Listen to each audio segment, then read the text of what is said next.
नमस्कार, भक्ति दरबार में आपका स्वागत है। जैसा कि आप जानते हैं, हिंदुओं के बहुत से प्राचीन मंदिर हैं, प्राचीन जगह हैं जहाँ की धार्मिक आस्था बहुत ज़्यादा है। ऐसे ही उसमें अमरनाथ मंदिर, जो कि भगवान शिव का मंदिर कहलाता है। अमरनाथ मंदिर या अमरनाथ गुफा भगवान शिव के भक्तों के लिए सबसे प्रमुख तीर्थ स्थान है, जो भगवान शिव की प्राकृतिक रूप से बर्फ से निर्मित शिवलिंग के लिए प्रसिद्ध है। इस धार्मिक स्थान की यात्रा करने के लिए हर साल लाखों की संख्या में श्रद्धालु जाते हैं, जिसे अमरनाथ यात्रा के नाम से जाना जाता है। यहाँ पर स्थित अमरनाथ गुफा को तीर्थयात्रियों के लिए एक महत्वपूर्ण स्थान माना जाता है, जिसके बारे में पुरानी कथाएं हैं कि इस स्थान पर भगवान शिव ने देवी पार्वती को जीवन और अंत काल का रहस्य बताया था। इस गुफा में देवी पार्वती शक्तिपीठ स्थित है, जिसके बारे में कहा जाता है कि यह माता सती के 51 शक्तिपीठों में से एक है।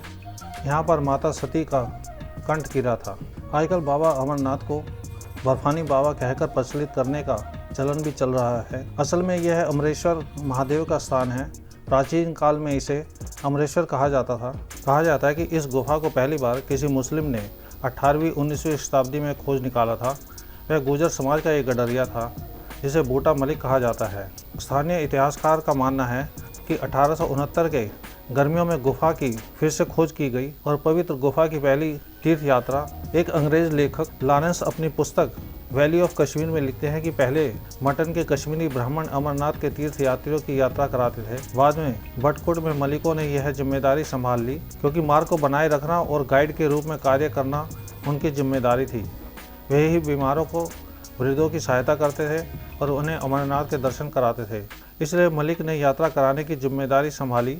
इन्हें मौसम की जानकारी भी होती थी। आज भी चौथाई चढ़ावा इस मुसलमान गडरिये के वंशज को मिलता है।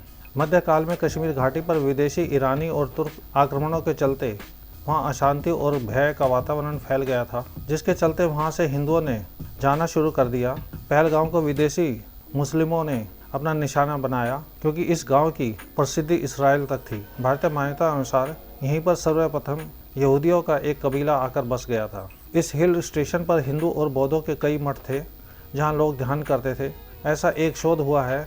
इसी पहलगाम में मूसा और ईसा ने अपने जीवन के अंतिम दिन बिताए थे।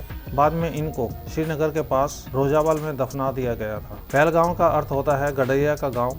ऐसे में जब आक्रमण हुआ तो 14वीं शताब्दी के मध्य से लगभग 300 वर्ष की अवधि के लिए अमरनाथ यात्रा रोक दी गई थी।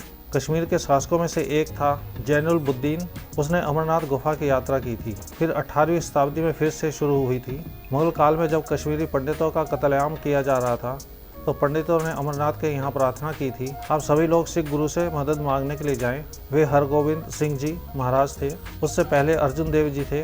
अर्जुन देव जी से लेकर गुरु गोविंद सिंह जी तक सभी गुरुओं ने मुगलियों आतंक से भारत की रक्षा की थी। पुरानी कथाओं की माने तो एक बार कश्मीर की घाटी जलमग्न हो गई। उसने एक बड़ी झील का रूप ले लिया। जगत के प्राणियों की रक्षा के उद्देश्य से ऋषि कश्यप ने इस जल को अनेक नदियों और छोटे छोटे जल स्रोतों के द्वारा बहा दिया। उसी समय भृग ऋषि पवित्र हिमालय पर्वत की यात्रा के दौरान वहां से गुजरे। तब जल स्तर कम होने पर हिमालय की पर्वत श्रृंखलाओं में सबसे पहले भृग ऋषि ने अमरनाथ की पवित्र गुफा और बर्फानी शिवलिंग को देखा। तब से ही यह स्थान शिव आराधना का प्रमुख देवस्थान बन गया। अनगिनत तीर्थ यात्री शिव के अद्भुत स्वरूप के दर्शन के लिए इस दुर्गम यात्रा की सभी कष्ट और पीड़ाओं को सहन कर लेते हैं। यहाँ पर आकर उन्हें अत्यंत सुख मिलता है। जम्मू कश्मीर की राजधानी श्रीनगर से करीब 141 किलोमीटर दूर 3888 मीटर की ऊंचाई पर स्थित अमरनाथ गुफा को पुरातत्व विभाग वाले 5000 वर्ष पुराना मानते हैं। अर्थात महाभारत काल में यह गुफा थी, लेकिन उनका यह हिमालय के प्राचीन पहाड़ियों को लाखों वर्ष पुराना माना जाता है। उनमें से कोई गुफा बनाई गई होगी तो वह हिम युग के दौरान ही बनाई गई होगी, अर्थात आज से 12 से 13,000 वर्ष पूर्व। पुराण के अनुसार काशी में दर्शन से 10 गुना, प्रयाग से 100 गुना और नेमी शरण से 1000 गुना पुण्य देने वाले श्री बाबा अमरनाथ के दर्शन हैं। और कैलाश को जो जाता है वह मोक्ष पाता है। पुराण कब लिखे गए? कुछ महाभारत काल में और कुछ बौद्ध काल में। तब पुराणों में इस तीर्थ का जिक्र है।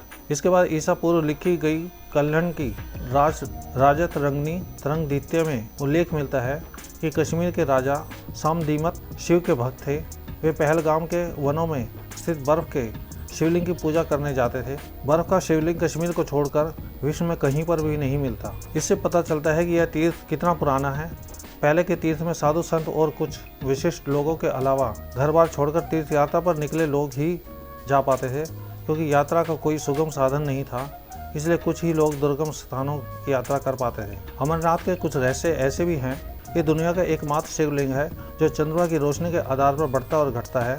हर साल यहाँ श्रावण शुक्ल पक्ष की पूर्णिमा को शिवलिंग पूरा होता है। उसके बाद आने वाली अमावस्या तक आकार में काफ़ी घट जाता है। हर साल इस गुफा में बर्फ़ का शिवलिंग प्राकृतिक रूप से बनता है। बर्फ़ का शिवलिंग गुफा की छत में एक दरार से पानी की बूंदों से टपकने से बनता है। बेहद ठंड की वजह से पानी जम जाता है और बर्फ़ के शिवलिंग का आकार ले लेता है।